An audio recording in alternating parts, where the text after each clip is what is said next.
I'm a huge proponent of creatine. Creatine is well-researched. It's been around forever, but women are so afraid of taking creatine because they're worried that it's going to make them gain weight, make them heavier, bloat, water weight, all of these things that have kind of been debunked in the literature. And so the biggest things with creatine right now is that we're seeing a lot of data come out for cognitive health, which I think is the most exciting and the most enticing reason to take creatine. For most people, this is probably going to be one of the more beneficial, worth your time things that you can take. And it's not as scary as it seems. So what are we getting wrong on the differences when it comes to men and women and exercise? So sometimes my answer to this isn't the answer that a lot of people want to hear. And I think that there's a lot of similarities in the way we approach training between males and females more than the layperson wants to think. But I think one of the biggest things that we get wrong, especially, women get wrong, is how sensitive we are to energy deficits and potentially mismatching our energy intake to our intensity and volume and everything that we're doing. And I think that most often, when I think about the most important fundamental base of everything for fitness and health and performance for women, it's going to be that need for adequate caloric and macronutrient intake to match the activity demands that we're doing, especially carbohydrate intake when we're thinking of like high intensity, high duration, or high volumes of endurance training or even resistance training and things like that. So I think that like a lot of people want me to give this answer of, oh, we need to completely change the way that we train and exercise. And I think that, for the most part, a lot of the things that the males are doing are more so what females need more of, the heavy resistance training, maybe a little bit more of a polarized approach to cardiovascular training, not doing high intensity group circuit fitness classes all of the time, burn the wheels, kind of burn the candle at both ends all the time. I think when it comes to training, it's, making sure we're meeting those caloric, carbohydrate and macronutrient needs to match what we are doing. And then I think coming away from some of that fitness industry narrative of everything needs to be high intense, 6 to 7 days a week, no days off, go as hard as you can, all that can. I think we need to bring in a little bit more of that balance of easy versus hard within our training. And then making sure we emphasize the importance of the heavy resistance training or plyometric training or the things that support muscular development and bone health. I think that often, the mismatch of what we see between men and women often comes from fitness, industry or media narratives rather than like what we see in the science and literature, like women adapt to endurance training and women adapt to resistance training, but are they following programs that are progressive and systematic and make space for recovery and then are being fed enough to support that, which also then, subsequently supports not only adaptation and performance in the gym and all that stuff, but also our overall health, metabolic health, hormonal health, all of those things. So usually, people think I'm going to go straight to like, we need to cycle sync our workouts. And I'm not. I'm going to say we need to make sure we're eating enough to our training and then following a good training program and system that's giving us feedback before we think about all these like nitty gritty optimization type things that we might worry about when it comes to training. Because I like to say, women and men are different, but we aren't different species. So we're not going to it's not like progressive overload stops working for us or general adaptation stops working for us, but there might be some nuances in there over time that we see with literature coming out or little tiny things that might be different between us. So things potentially like we may be able to handle more volume or higher rep sets or lift at higher percent maxes of our 1 rep max or multiple reps because of some differences in neuromuscular efficiency. We might need less rest time during high intensity intervals because we might be able to recover a little bit faster. We might be a little bit better at using fat during lower intensity exercise or longer intensity duration cardio. Those are some of the differences that we are potentially seeing. But the approaches to programming and training aren't going to be radically different. The same principles are going to apply, but we just might need to adjust some of those things potentially for phase of life, goals, fitness status, and then also potentially considering, and women might need slight tweaks or adjustments in those things as well. But the same fundamental exercise principles and training adaptations still hold true. They're not radically different. And I think that that's one of the things that we're seeing a lot come out of maybe fitness social media virality is the suggestion that things should be 120% different. And they're not. They're just going to be kind of the same variations or different variations or similar variations of the same thing, adjusted slightly to make sure we're supporting ourselves hormonally and metabolically while doing that. A lot to unpack there. What a great answer. This is amazing. I can just throw away my notes and we're going to run with it. So you started with energy deficit and ensuring we're consuming enough calories or so how does one assess if they're in energy deficit or not and how much they should be consuming? Yeah. So, for all of the lacks of research in female physiology, one of the things that's really, really well established and actually really well researched, at least in athletic or higher active female populations, is this thing known as low energy availability. And low energy availability is essentially this mix match between what your body needs to function physiologically for basic physiological function, just maintaining your everyday body's energy demands just to exist as a human, plus your exercise training. And there's a mismatch between what you're actually taking in to what your body needs for recovery and repair and your exercise training on top of that baseline everyday needs. And what happens is then when you don't eat enough potentially carbohydrates and or calories, or both ideally to match that, you have this down regulation of your body's basic physiological systems, which in the most simple way means that your body's going to conserve energy and down regulate things like your menstrual cycle or ovulation. So that way it has enough energy to support everything else that it's trying to do. And this is measured, by calories per kilograms of body weight of fat-free mass. And most people are like, I have no idea how much fat-free mass I have. I have no idea how much muscle mass or lean mass. How am I supposed to know this? And so what I usually think is, we can give you general recommendations on how to assess this within yourself. That isn't necessarily knowing, okay, I need to eat 40 to 45 grams per kilogram of fat-free mass per day to get to this. And so that's kind of the like rough range of that. But what we can do is we can look at how we're feeling and how our menstrual cycle function is acting, or if we have any other signs of potentially under eating or restricting or anything like that. And so a few ways that this can be happening in our days is one, you could be in high energy deficits across time. So potentially if you're kind of always trying to restrict your carbs and your calories and your food and eat less and be really restrictive with your eating, and that you're eating a low caloric amount, moderate to high active women are generally potentially going to be taking in over 2,000 calories a day, but a lot of them are trying to stick to these 1,200 to 1,800 calorie a day ranges of caloric intake if they're tracking and monitoring. And so that might be one way of kind of just assessing if they are assessing their food intake in and out, or roughly having an idea, seeing where they're falling within that range versus just like a rough estimate need of their daily caloric needs. Obviously, online equations aren't perfect, but if you are eating 1,300 calories a day and you need 24, well, then you kind of know, even if you're off in your estimation, there might be a mismatch there and you might need to be bringing up your calories to support that. Another way is, are you never adapting to your training? You're always feeling recovered and run down. Do you always feel like you're not making progress, or you're sore, or you're not sleeping well? All of these little things can start to be signs that maybe your energy intake isn't matching your activity level, or your activity level is too high compared to your energy intake. Sometimes it's a balance and a dance between those two, right?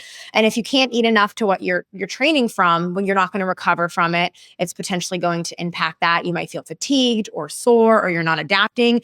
Some people do overdo the exercise, and we need to bring that down. So sometimes it's a dance between, does the calories need to go up, or does the activity need to go down during that? And then the biggest telltale sign is, are you missing your menstrual cycle at all? Are you having, extended menstrual cycles, lighter menstrual cycles all of a sudden? You're not ovulating, or you're having signs of some sort of hormonal dysregulation, as we might say it, or hormonal suppression.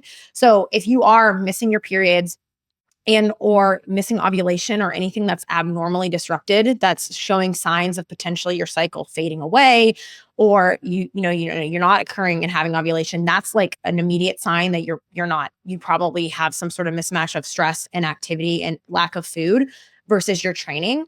But one of the things that people think of when we talk about low energy availability or just having inadequate energy intake compared to activity levels is, okay, well, I'm eating enough, I'm not losing weight, or I'm gaining weight, or I potentially have weight to lose. There's no way I'm in this. And so females are very sensitive to energy deficits in general. It's not just across like days and weeks, but also can be within days. So we can have within day low energy availability as well. That can be stressful in our body. So if you're not eating, you wake up in the morning and you're not eating until the afternoon, or you're only living off of like an iced coffee or a very light breakfast or a light lunch, and you're training in the morning, and you have a high training level, or you're very active, your body might be in an energy deficit or have low energy availability in the acute sense during that part of your day, even if you're eating enough for dinner or across the week, or you over, compensate for those calories on the weekends or the evenings, you can still have that deficit within your day that can be registered as stress potentially to your body or impact your recovery or things like that.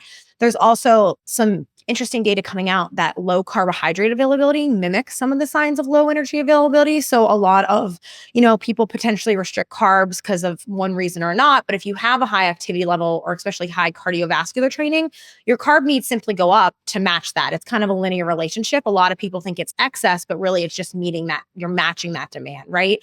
And so if you are doing, like, a lot of women are training for half marathons or marathons, are doing like group fitness classes 6 days a week and then restricting carbohydrate intake, they might have some of those signs and symptoms. So usually we want to look at menstrual cycle health, sleeping, recovery, energy levels, and potentially then maybe just assessing whether it's just, assessing what you're eating in a day, taking a log, becoming aware. I know not tracking food isn't for everyone, but just kind of taking an audit of, okay, am I eating well-rounded meals with protein, carbs, and fats and fibers? Am I eating enough carbohydrates to support my activity? And then how is my body responding to these mixed match of things?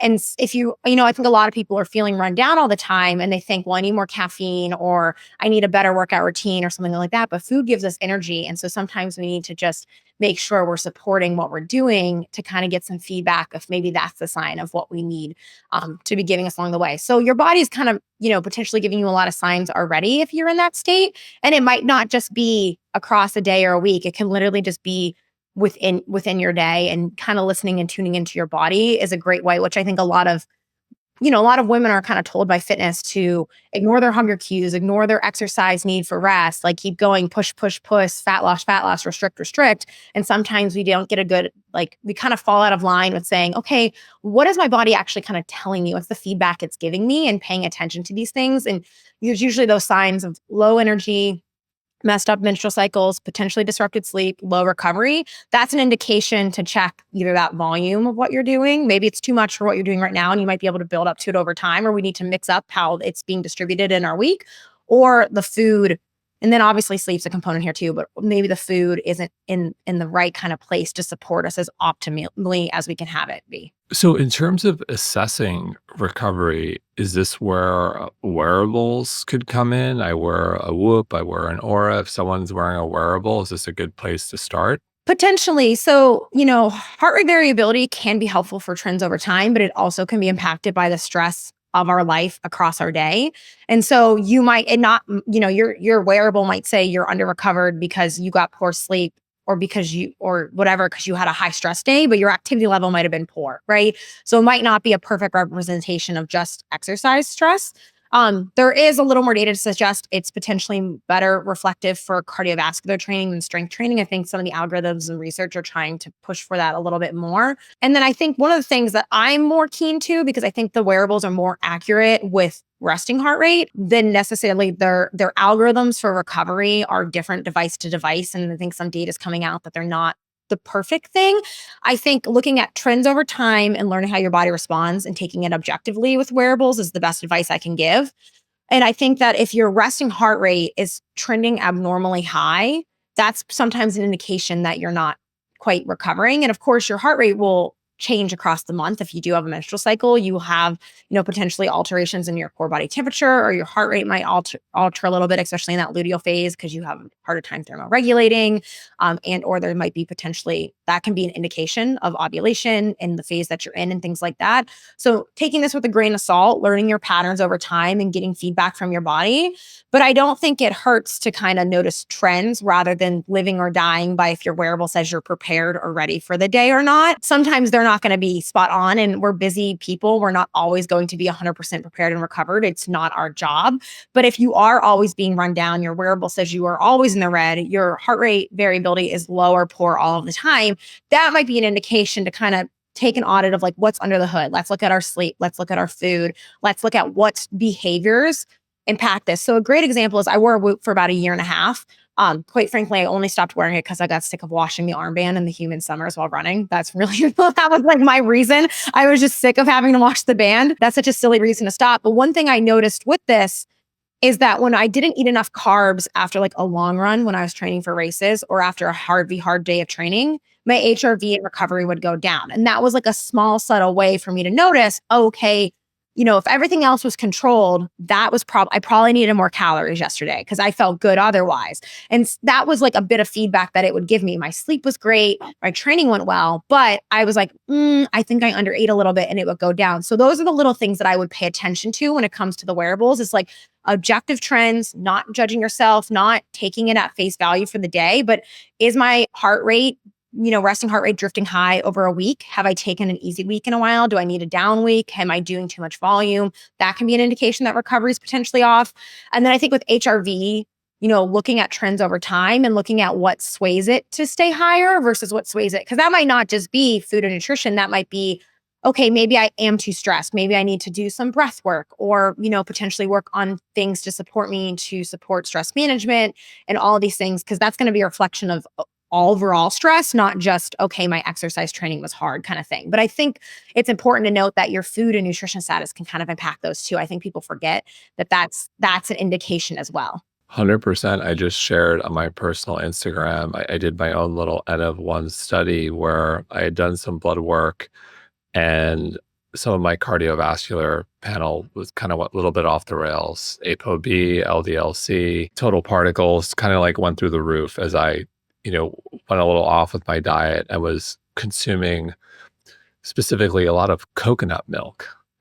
And so, I had always been aware about coconut oil potentially being problematic, but I never connected the dots on coconut milk and did a test with Boston Heart, which was a great test. And I am an over absorber of fat, sat fat. Essentially, like it just goes straight to me, straight to the blood panel. And so I made a tweak where I essentially removed coconut milk and anything like super high in sat fat. So like I still ate meat, but lean cuts and went very heavy on seafood. And within 8 weeks, so it was great because you can't just do blood work every week. You'll drive yourself nuts. You got to wait at least 8 to 10 weeks. But what was so fascinating is within a week, I started to see my HRV start to climb and my RHR start to decline. And over the course, and so to me, it was such a great indication of, wow, like what I'm doing is working. And so speaking of the power of food and nutrition, it was unbelievable. I'll just share quickly what those numbers were. So this was according to my Whoop data, my resting heart rate went from 54 to 49, and my HRV went from 68 to 115. That's huge. In an 8-week period. And then my ApoB went from 110 to 71. So like the ApoB was huge, but like to me this is like to your point, nutrition, food over time, like, wow, like I'm getting an early read from my wearable that what I'm doing is my N of one is working. Like, let's keep going, which I think is very powerful. That's why I wanted to bring up food first, because I don't think people realize how much food, quality and quantity both. Like I think people think like when I talk about energy availability, it's like, well, eat whatever you want, whenever you want. Well, we still need enough micronutrients and things to support these things. But food has such a major impact on all these things. And you're going to see when you alter those things, little bits of these changes and shifts. And I think that's a really powerful testament of the story, because I had the same thing. I was under a lot of stress when finishing my PhD.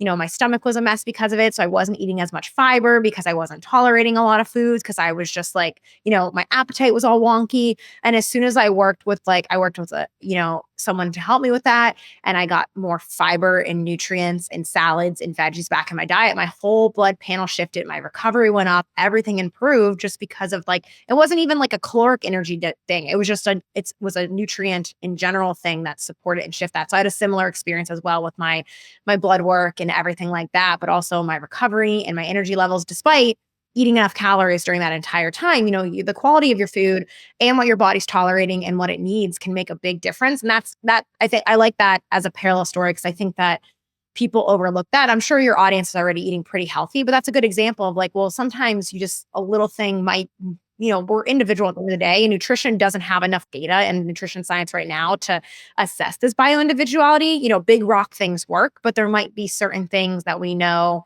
okay, may work a little bit more for me versus others, and vice versa. Well said. And I want to bring it back to let's try to generalize on macros because I think this is important.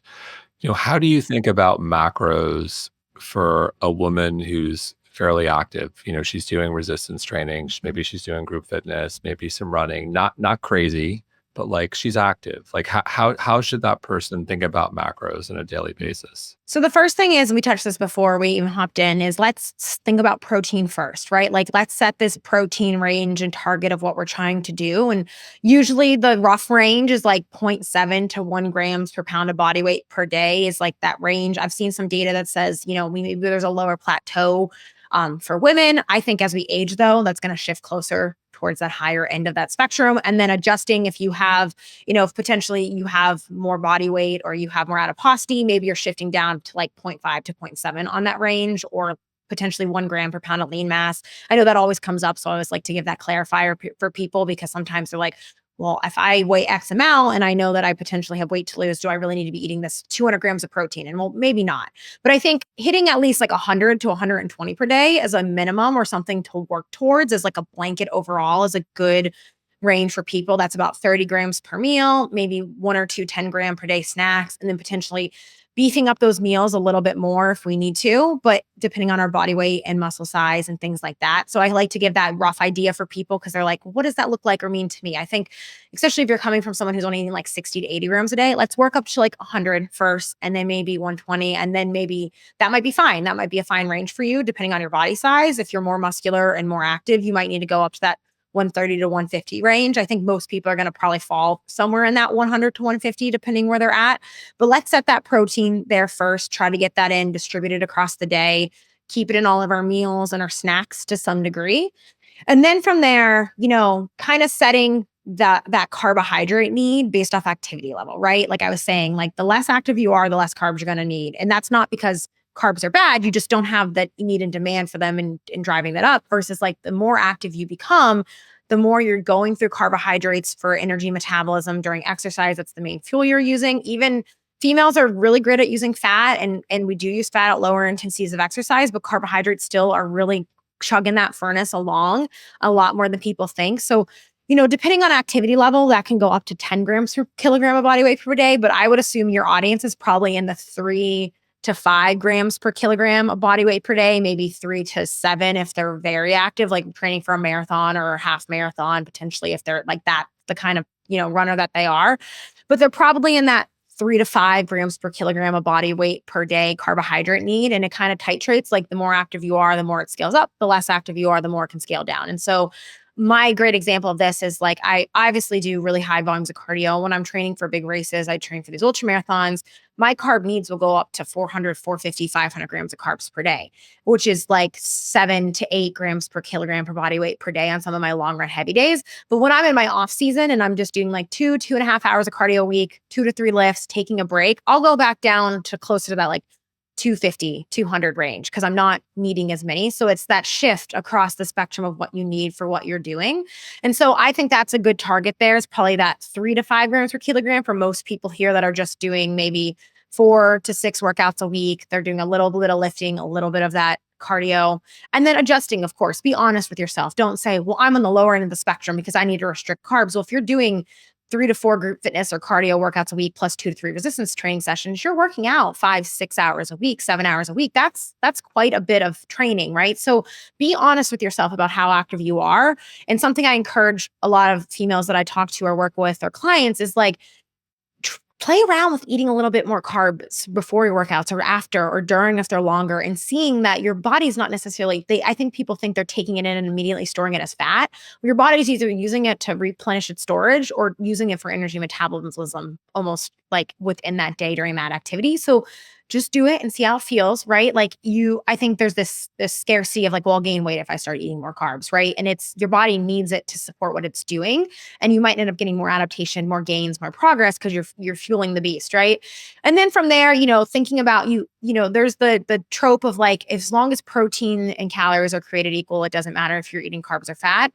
But I do think that we need to be cognizant if we start to get more active, we do more training sessions per week, and for women, making sure that carb amount isn't being sacrificed for the sake of fats if we do have that higher volume or higher intensity, especially of cardiovascular based activity. So the group fitness class, the running, the cycling, the Peloton, all of that stuff. And then from there, you can kind of let fats fall for the rest of it, maybe not going below 20% of your total daily intake. 20 to 30% is like a good range there. I know some people prefer a little bit of a higher fat diet. You can shift up higher, but like keeping that as like that minimum range kind of in there of that 20 to 30. And you can play back and forth with the carbs and fats to see what feels best for you, what works for you. I personally am someone who favors fats. I like my meals to be a little fattier, but I know when I'm training at higher intensities and volumes, I just have to, I kind of joke fats find me. So I kind of am more cognizant of like, I need to make some more carb heavy choices for a while. But then I'll oscillate back, like when I am doing the lower intensities of training. So it doesn't have to be like this one strict thing that you follow all the time. It can kind of ebb and flow with you through seasons of life and goals. And in my off season, I let myself enjoy a lot more nuts and cheese and fattier cuts of meat. Where when I'm training hard, I'm like, okay, it's a lot of rice and quinoa and carbs, you know what I mean? To kind of suit that demand of what my body needs. So it doesn't need to be dogmatic, right? Like, don't worry. Like some days I have higher fat and and I'm like, okay, that's fine. That is for the day. That's totally fine. But I think that's a good range for people is that like, zero point 0.7 to 1 gram per pound of body weight per day. The protein, I forget what that is in grams, kilos off the top of my head. Kilograms are a disaster for me. So all good. I always prefer pounds. I know my carb recommendation, I know, and from memory from school is always in kilos, so then I feel bad. It's probably 3 to 5, maybe up to 6 if you're higher intensity grams per kilogram per body weight per day. And then kind of let your fats fill up the rest and or trying not to let them go below like 20% of your daily intake. And then getting like 25 to 35 grams of fiber in per day mixed in with that as well is important. Getting plenty of, plants and fruits and veggies within that, you know, kind of building those well-rounded meals across the day, except for like, maybe your snacks or right immediately after your workout or before it are more protein carb heavy, but kind of having a good diverse plate for each of those meals. Otherwise, across the day is usually a good recommendation as well. So you mentioned post recovery, and what many women will do is they'll work out and they'll have their smoothie, and maybe they'll throw in some whey protein, maybe they'll throw on some fruit in there. And the two areas I want your take on, which women will often put in their shake, and this isn't exclusive to women, it's men too, myself included. They'll throw in creatine and they'll throw in carbs specific for recovery. So I'm going to spend a moment on those two. So creatine in women, I think a decade ago it was scary. Now, not so much. Yeah, I'm a huge proponent of creatine, which is ironic because I've fallen off taking my creatine from traveling recently. I got to get back in the habit of it. But I'm a joke on social media. I feel like I've been known as the creatine girl, which is funny because creatine is well researched. It's been around forever, but women are so afraid of taking creatine because they're worried that it's going to make them gain weight, make them heavier, bloat, water weight, all of these things that have kind of been filtered out and debunked in the literature. And or it was just always troped as like the big beefcake bro bodybuilder supplement. And so the biggest things with creatine right now is that we're seeing a lot of data come out for cognitive health, which I think is the most exciting and the most enticing reason to take creatine because yes, it might give you some marginal gains on fitness and muscular adaptations that I think are important, especially in a population who we want to have as much strength as muscle as we possibly can, especially as we age. But, we have all this interesting data coming out on cognitive support, which I think is really exciting. But two, we're starting to see more push for creatine research and how it might actually help us preserve muscle or bone with aging and menopause as well. And I think that that's a time period where we're very sensitive to muscle loss or muscle protein turnover. And so I think that it's an incredible supplement across the lifespan. It is safe. There was a study that came out recently that showed that potentially it might help with some of your hydration in the luteal phase where you might have some issues with that with exercise training. There's no really major differences in body weight with or without creatine. I think people think it makes them heavy and bloated because it brings in water to your cells. It's similar to like when you take in carbohydrate, your body stores it with water. And that's why if everyone goes on a low carb diet, they instantly lose weight. Or if you stop taking creatine, you might feel like you lost weight, but your body's just storing less water in your cells. It's not fat tissue. Weight and fat are not the same thing. I think that's an important distinction for people, right? Like that's not the same thing. And having water in your cells, what pulled in with that is actually a good thing. That's a positive side effect of it. So I'm a huge proponent of it, but making sure you're getting third-party tested, high-quality supplements, creatine monohydrate, like that's really all you need, simple, tried and true. But it's safe, effective. I think it's of all the supplements I'm going to recommend for women or males or anyone, I think creatine is one of the ones alongside protein. If it helps you kind of meet that protein daily need, that I'm very likely to kind of say, hey, for most people, this is probably going to be one of the more beneficial, worth your time things that you can take, and it's not as scary as it seems. I wholeheartedly agree. I am going to send you our creatine because it also has taurine. It's creatine with taurine. I'm glad you called out muscle brain because I think that's such an important distinction. Creatine just isn't for muscle health. And that's one of the reasons why we added taurine, because it's about brain health too. Yeah. And there's more and more coming out about that by the day. And I think that's the most, there was something recently about like taking it was a higher dose of it, but even an acute higher dose of it can potentially improve. I think it was like cognitive function in the short term and stuff like that. And so I think it's obviously it's like I'm not like cognitive stuff isn't my specialty, and I do have some parallel knowledge and supplements, but I think that is the most enticing, most exciting thing. I'm more motivated to take my creatine because of cognitive function than I am even muscle function. And I'm like a meathead, right? Like I love to lift and be strong, but yeah, I think it's important. And the thing I'll add to that, the conversation with that too, because this comes up a lot to people, 3 to 5 grams a day, creatine monohydrate, take it every day, whenever you can. Post-workout is great, but it can be any time of the day. You just need to take it daily. If you forget it for a day, that's fine. Just keep on picking up where you left off. It takes about a month to maximize your creatine stores. You don't need a loading phase. Just take it consecutively for a month. The loading phase is kind of to max out your stores right away and then maintain it. But some people get GI distress with that, or it's not necessary. You can just take it for a month.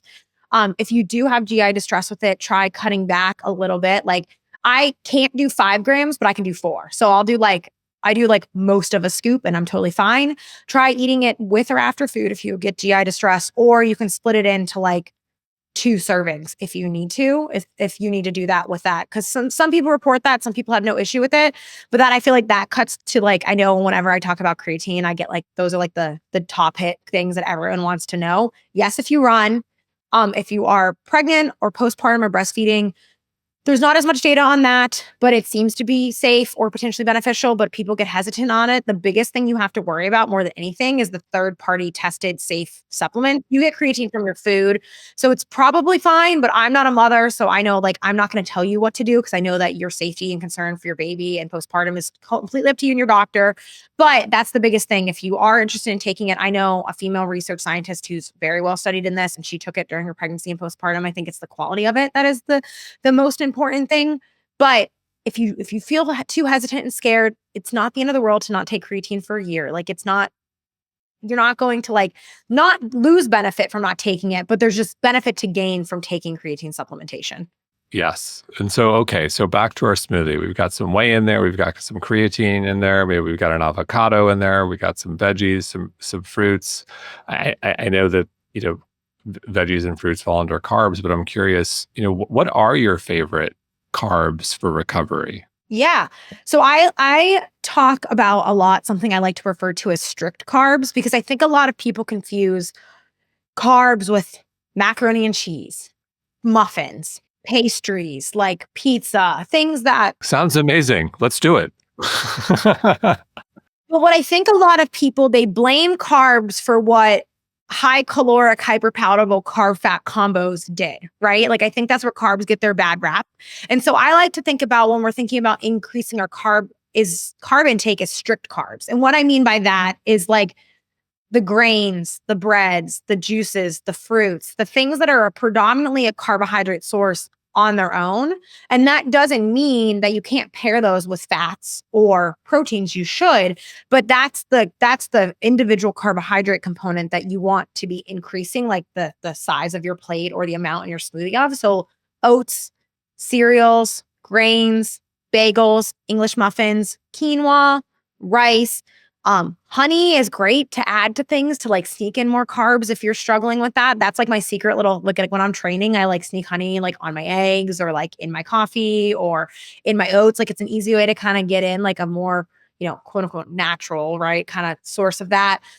You can think about fruit is great. Right now it's April here. I don't know when this will air, but it's the fruit season. You can get in a ton of your melons and your apples and your grapes and all that, whatever it is. Like carbohydrates are great. Those little go-go squeeze applesauce packets are awesome if you're like in a pinch.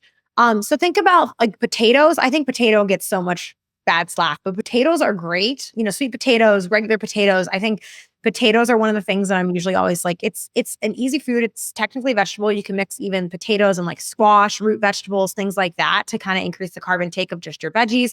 So think about, foods that are kind of on their own themselves, mainly carbohydrate. And again, you can pair that with these other things, right? But thinking about like, I call them the strict carbs, or people are now calling them, I think, naked carbs online. You don't eat naked carbs up. So you can pair it with stuff and absolutely do that. But thinking about that. So in the smoothie, you can add oats, you can add honey, you can add fruit. I don't know what else people are putting in smoothies nowadays. You gave such an incredible list. Like, I love that you said bread, because I think bread gets demonized, and something that I love having. I love a good piece of sourdough. I'll throw on a nut butter.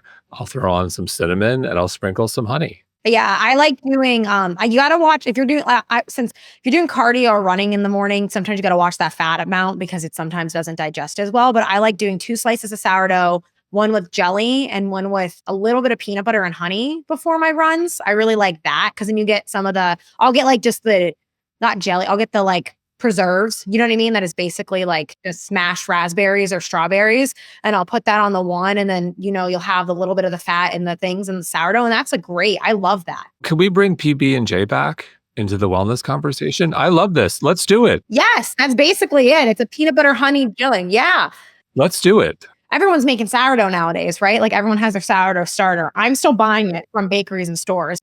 I buy it. There is a bakery here, a very small bakery in Miami called Domicello, and they do sourdough, and it's like a one-man show. And I actually ordered some this morning. It is so good.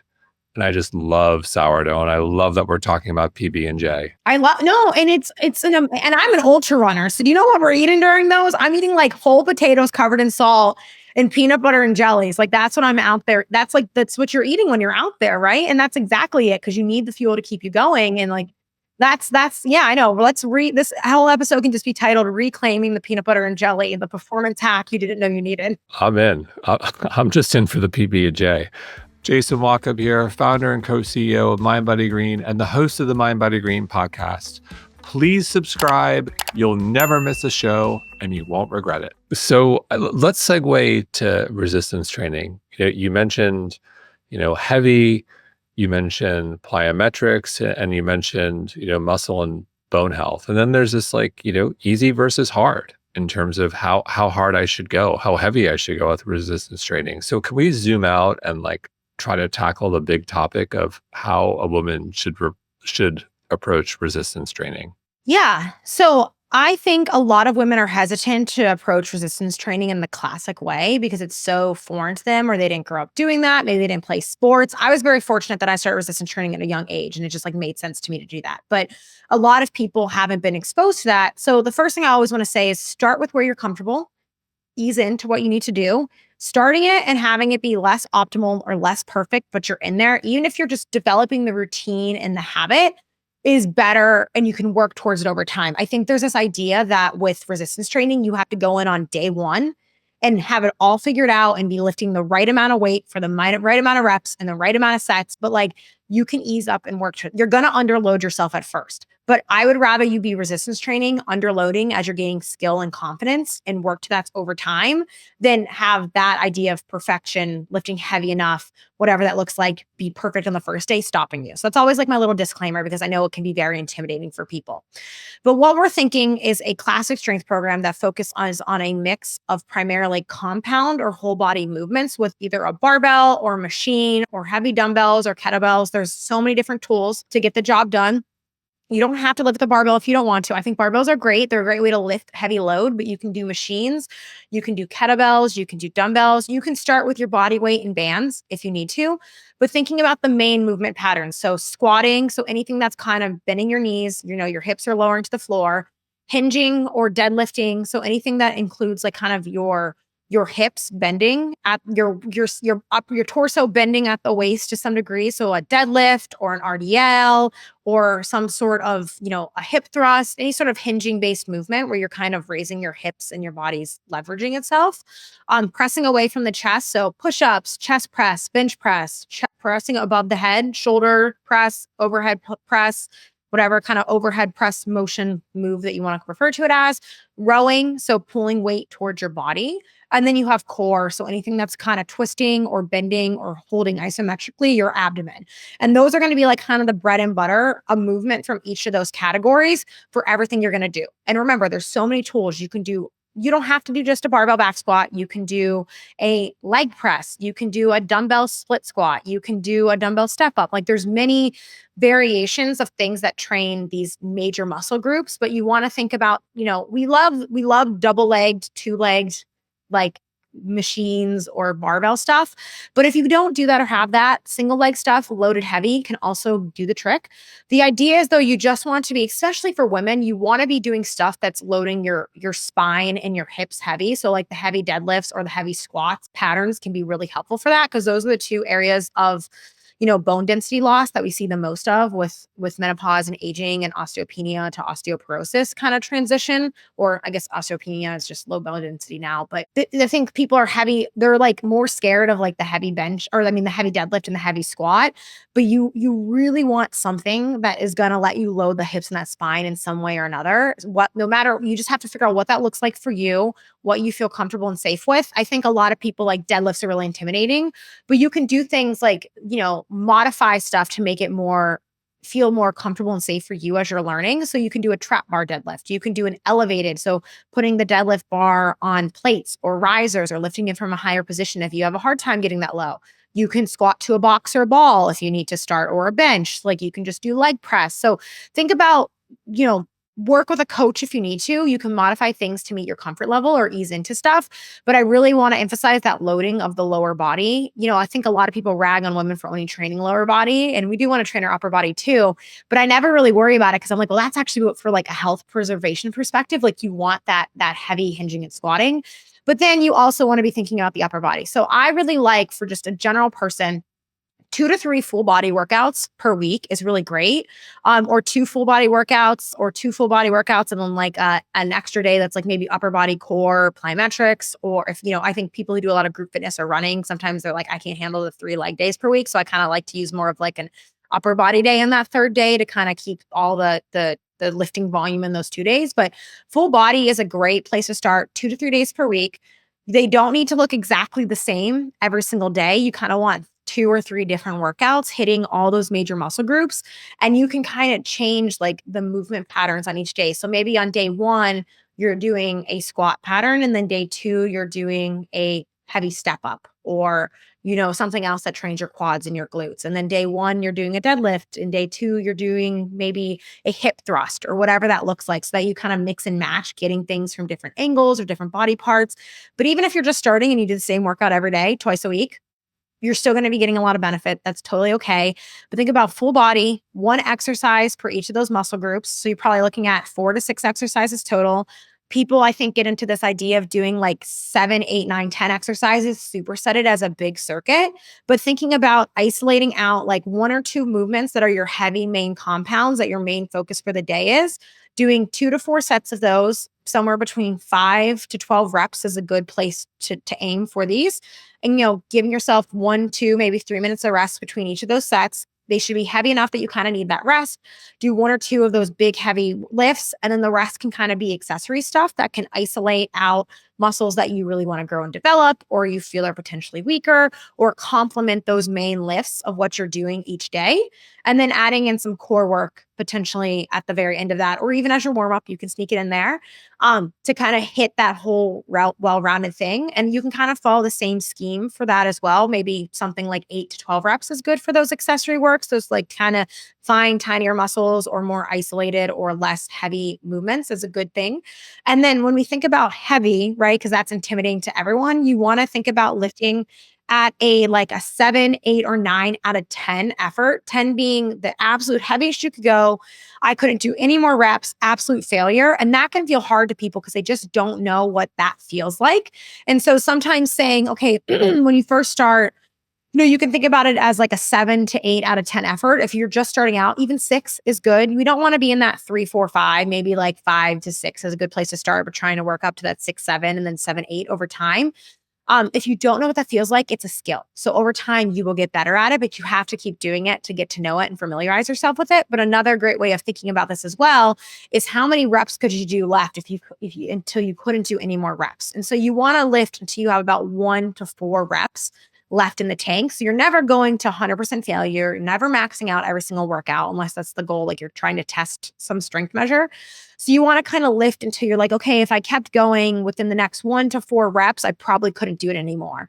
And usually what you'll see is when you get close to that, your reps will start slowing down and in speed. So your first reps will be fast. And then as you keep going across the set, they'll start to slow down a little bit. And if your reps start to slow down, and then you could only go like 1 or 2 more after they start slowing down, that's usually a sign that you're starting to lift heavy enough. But if your whole set looks the same speed, you're distracted, you can look around, you don't have to focus, you don't really need rest time.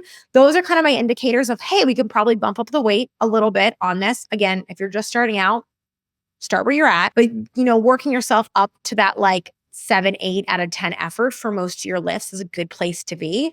And if you need to, because you don't know what that feels like, once you're comfortable in the gym, you've done a few workouts, you've been in there for a while, you feel safe to do this, take something that feels safer to failure. So maybe don't take your back squat to failure if you're learning how to back squat and your form is your limiter there, but maybe you're doing your leg press or your quad extension or an RDL or something that feels a little safer to do, a bicep curl, right?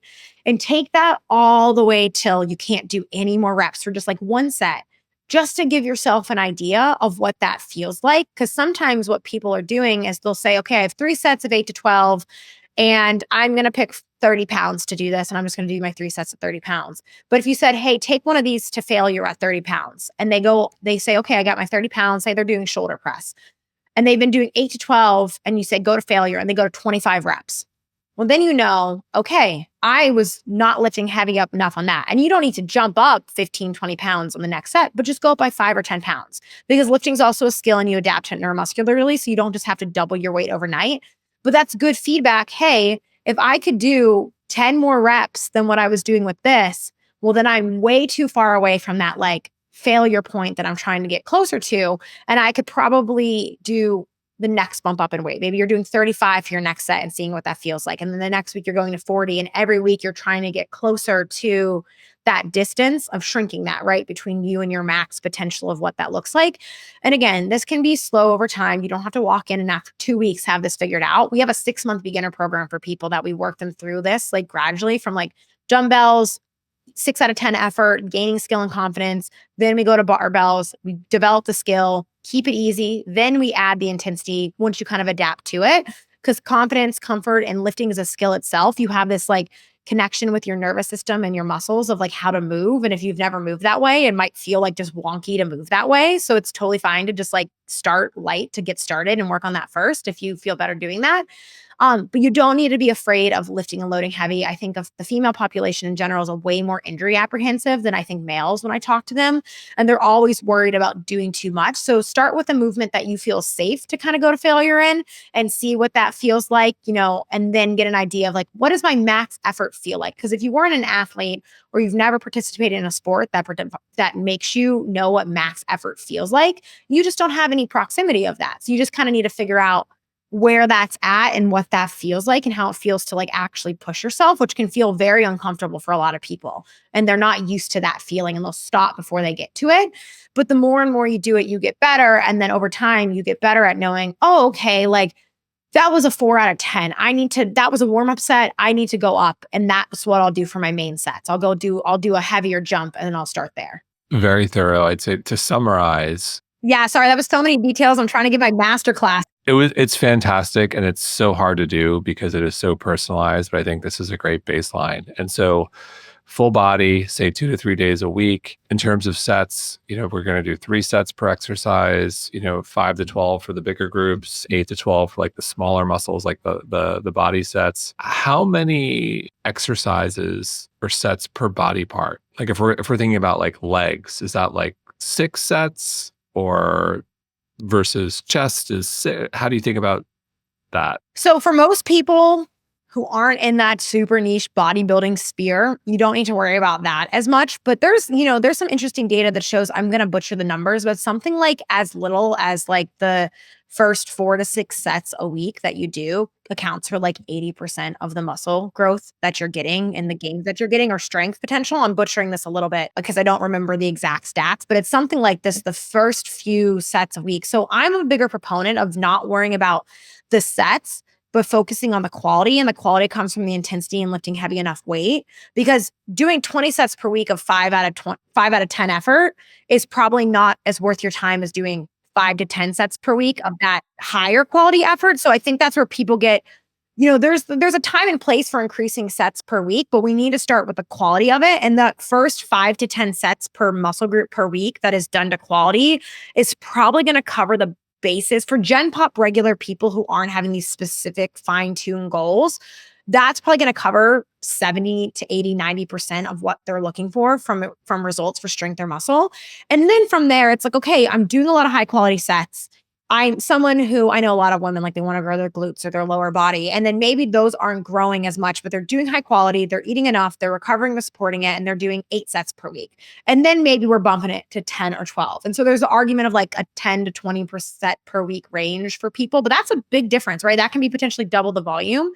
So start where you're at. I'm a big fan of doing 4 to 6 main exercises per day, give or take, like of the main list. Maybe you have like a core or 2 in there, so it's like a little bit more, whatever. But and then I like spreading volume across the week for people. You can do it all in one day, but I'm a big fan of like kind of spreading that, like get a quad and glute squatty exercise on day 1, a quad and glute exercise on day 2, but maybe your main lift on day 1 is a squat and your main lift on day 2 is a deadlift. And then you're swapping the accessory moves. So you're kind of spreading it across the week, but you can have them on the same day too. I think the beauty of full body is that it gives you that ability to like, here's my main focus of the day is this main big lift. So maybe it's like squat and overhead press, and it's deadlifts and a chest press, right? And then the accessories swap, and then you kind of have the complements. Well, if you're doing full body and you're doing, say, 4 to 6 sets per body part, and you don't rest a lot, like if you're doing a minute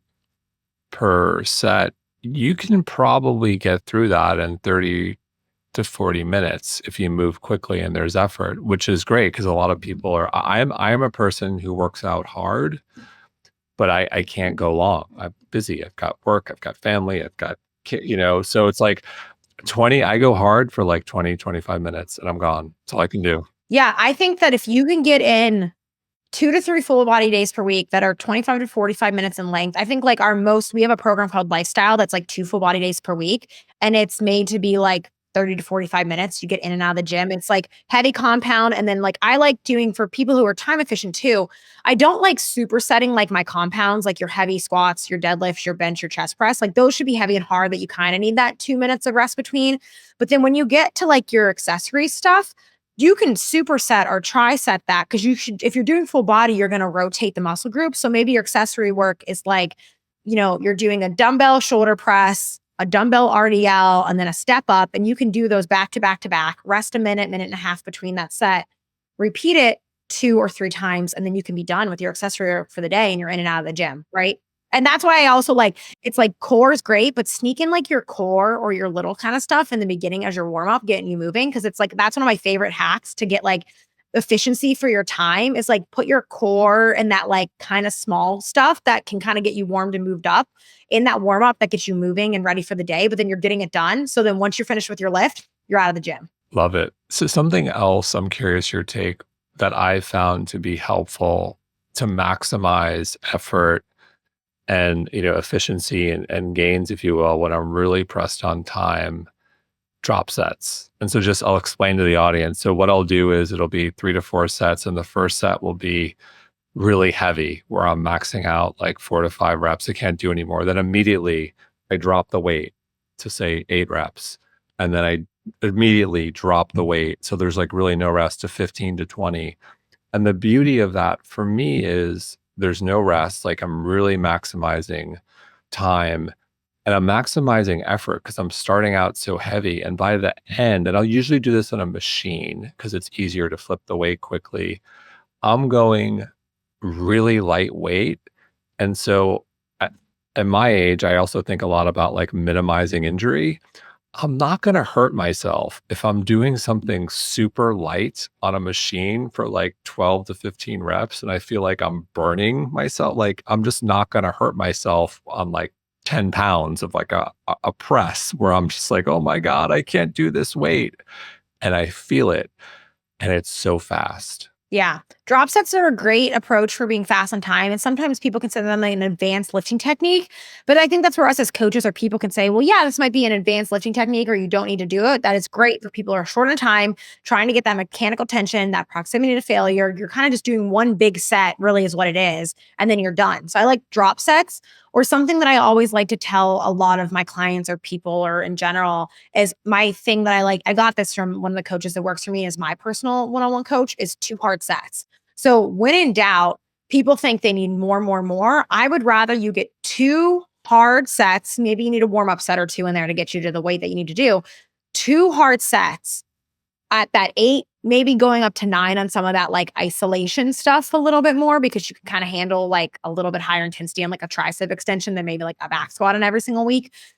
Doing 2 hard sets and being done. Like when in doubt, if I can't get in all my accessory work or I'm short on time or I'm a busy season of life, my accessory stuff, 2 hard sets out of the gym. So I like that too. Drop sets are great. That's a good example of that. 2 hard sets, kind of, and also trim the fat. People think they need more. You need less of higher quality. That's where you're going to get the bread and butter. And then you can say, okay, well, I'm not making progress on this one thing. Then maybe we're focusing on that or increasing that or dialing that up. So something else, and I don't know where I originally got this from, but it stayed with me for decades as being an athlete. This concept of when it comes to resistance training, everything works until it doesn't. And to me, it speaks to, your body adapts and what works for you, maybe a month or so ago or whatever it is, I'm curious on time frame, doesn't. You just switch it up. And that's sets, that's reps, that's that's the whole, like, how do you think about that? Like, how should one assess, like, it's time to switch it up? We'll backtrack a little bit on this. So you can follow the same lifting program for months and months and weeks and probably keep making progress. The stalling comes from, there is adaptation, but it usually comes from, are you picking enough weight to actually adapt to that over time kind of thing? And or potentially, yes, you might have where, okay, I've been doing the same general thing for a while, because for most people, when you first start doing stuff, everything's going to work. That's why all the crappiest information on the internet can work for most people to start for a small period of time because everything makes you adapt. But then sometimes we need to get specific. So I think the biggest distinction is like you have that first like 6 to 8 weeks of general adaptation or newbie gains, as people call them, where like we could give you the most terrible thing in the world and it's going to work or something novel. And so from there, though, sometimes we have to think about like, let's get specific. So if your training program is specific and it's programmed well, adequate intensity, you can recover from it, you can probably follow it to some degree or variation for a very long period of time and keep making progress as long as you keep loading that across time. But there is benefit through going through, we call them like macro cycles, or you could think of like a season or phase of training where you're focused on one specific objective goal. So maybe you're trying to build up how much volume you can do to get a good baseline on your main lifts. So that way you can eventually move into like a strength focus season where you're doing less reps, higher intensities. So there is value and merit to that. So what you can do instead is making sure, one, you're not just throwing spaghetti at the wall and hoping it sticks, because after about a month or 2, that's not going to work. And then people are like, this didn't work for me. I didn't make progress. Well, you just weren't doing anything specific. That's why most exercise things can work for a while. And then you're like, well, I'm not getting results. Well, you're not doing the thing that's specific. Like your group fitness class is great, but it's probably not loading you heavy enough in the right muscles and the right movements enough times or enough quality to actually move the needle forward for muscle gain or body recomposition, right? So you have to make sure you're picking the tool for the job of what you're trying to do. And then from there, you can think about your training in like 4 to 6 up to like 12 week phases or blocks of being a specific goal of what you're working towards. So, you can take these 3 months each. Like I like to take 3 or 6 month cycles and then break them into 1 to 2 month cycles. And what's the main goal of what you're trying to achieve in this like 4, 6, 8 week chunk that builds you up to this bigger goal that you're trying to get to in 3 to 6 months. And that's how, that's pulling from like strength and conditioning in the sports field. That's what we really think about is like, well, what's the goal that we're trying to get to?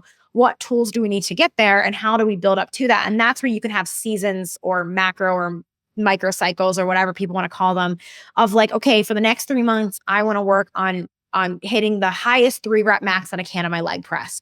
Well, then you might have specific your training is going to mimic trying to get stronger on that. So maybe you have that for a specific goal, but then maybe your next block of training as well. Like I want to do as many reps as possible at my body weight for deadlift. I want to see what that's like. Well, then your training would shift to doing higher volume and adapting to that. So you can have these specific goals and shift them over time. And I think a well-balanced program across time will go through seasons of lower reps, higher intensity, lower reps, or include both to some degree within the same program, kind of in some way or another.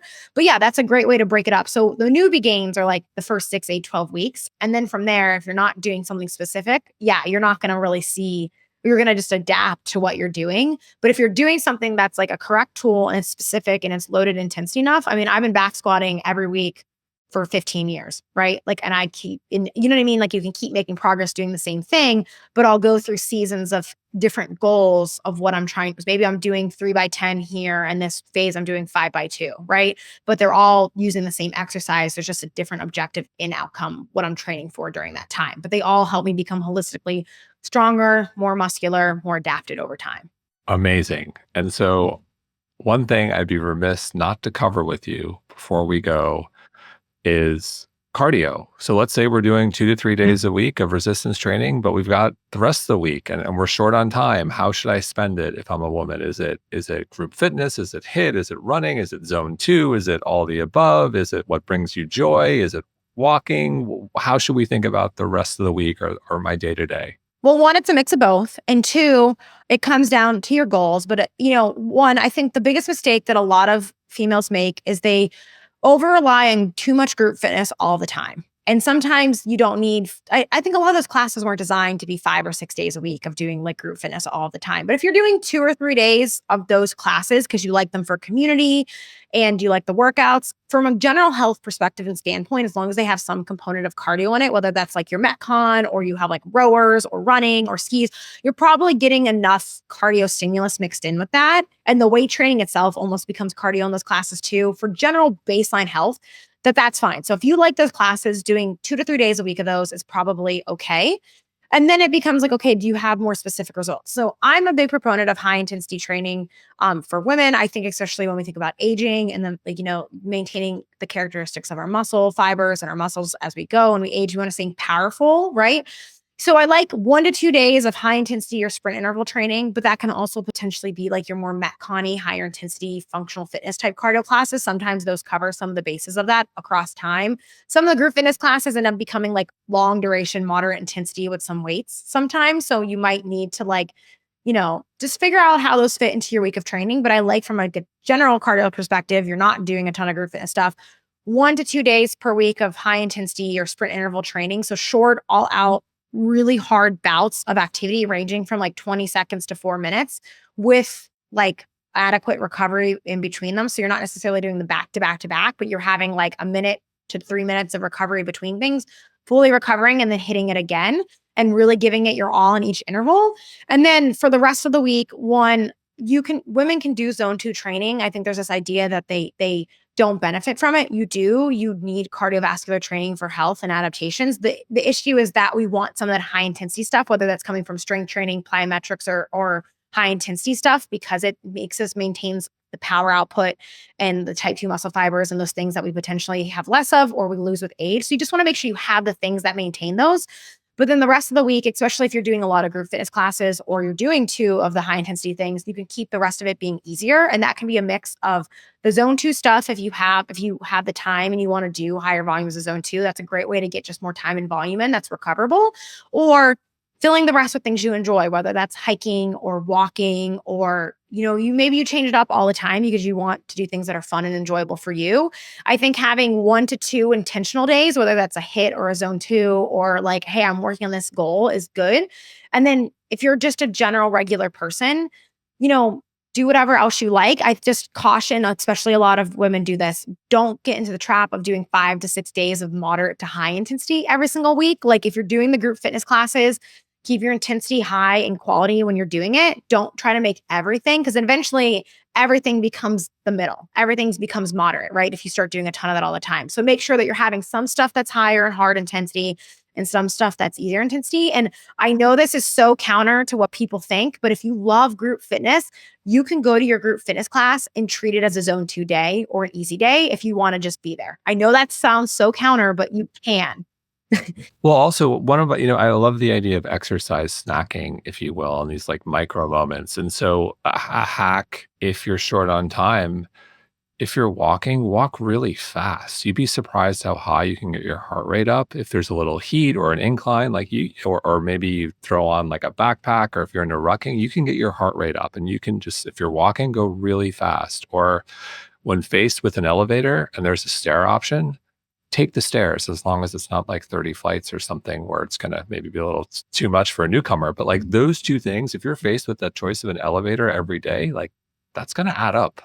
Yeah, there's actually some of the exercise snack stuff is interesting. And there's studies that show like they will have people take the steps every hour on the hour for like a whole work day. I think it's like, it was like maybe it's multiple flights of stairs, I think, not just like one. But even then, like steps, if you take them like intentionally and powerfully and like kind of make them get you out of breath, people are like, oh, the steps, like that's kind of a good thing, right? Like, you want to take them high and hard intense, but if you did that across the day, that's beneficial. And like, some of the other exercise snack literature is like 20 to 30-second all out sprints with like a minute of rest, and it's like a 6-minute micro workout. But for some people, they're like, well, I'm in office clothes and I don't want to run. But like that with the walk, because for people who are, have higher cardiovascular fitness, it's going to be harder for you to make a walk high and hard intense for you. But if you're just like a regular person, if you can get your heart rate up to 50 to 60% of your heart rate or higher by walking, whether that's on an incline or with weight or like an all out effort, that's a great thing to intersperse. Like that. Absolutely do that. Or take hills. Like if you're on a walk, take your hills really intense. That's a great way to add that in. I tell my mom's 62 and I tell her that on her walk. She's like, am I going to die if I walk up this hill hard? I'm like, no, I want you to walk up the hill hard. Like, and I actually want you to go back down and do it a few times. Like if you can. What's so interesting about down is, as it relates to injury as you get older and people falling downstairs. And I've gone over the statistics so many times in this show, I'm not going to bore people with it. Like it's scary.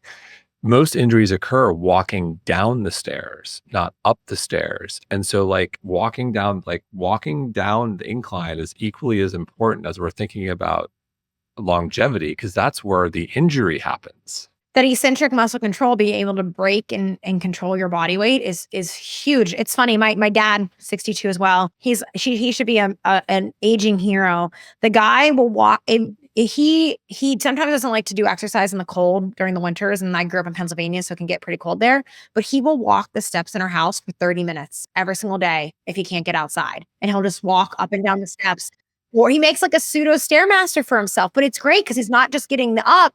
But like that's mentally like there's a little bit of quirkiness in my DNA, but The case against ranch houses. A quick anecdote: I had a grandmother who lived to 91, and her sister lived to, I think, 94.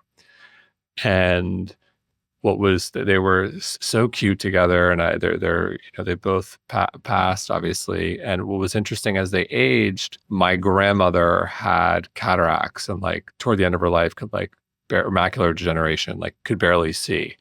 But we lived in a 2-story house, and if you threw in the basement and then the attic, it was really 4 stories, and she was always going up and down. So like as she aged, she was incredibly mobile, but like she could not see. And then her sister, on the other hand, lived in a ranch house and was sedentary, could see perfectly, but like couldn't move. And so like together you had this odd combination of two sisters. Like one could see and move, or excuse me, one could see and not move, and the other could move and not see. And I go back to like the ranch house. I'm like, the ranch house. versus the stairs? I mean, stairs are one of the for anyone who's just like, you really struggle with getting that in, especially if you live in a house, like where I have 3 floors. And if I was just being super sedentary and I couldn't get on walks, I couldn't do exercise, like going up and down those a couple times in the middle of the day every day would be a great small acute way. Like I love that you brought that up because the exercise science literature uses stairs and that's way more accessible than like everyone saying hop on a bike for a 30-second sprint in the middle of the day. But or go up. Like most people most of the time, unless you're in a ranch house or maybe an office building that's flat, probably have like not everyone has hills, but a lot of people have stairs. And I think that's a great, and if you can just take them with a little bit of pizzazz when you're doing them, that's like a great way to like just microdose some intensity into your life in a small way that can meaningfully add up, especially when we think about aging, right?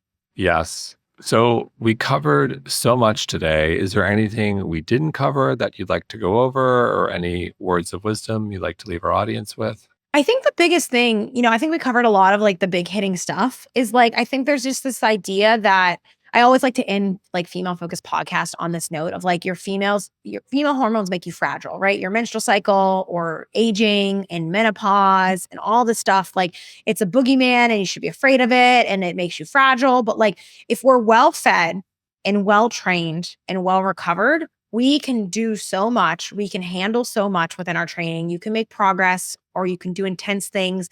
Like we're not as fragile as we think. We just have to make sure that we're supporting our bodies while we're doing it with enough food and recovery, right?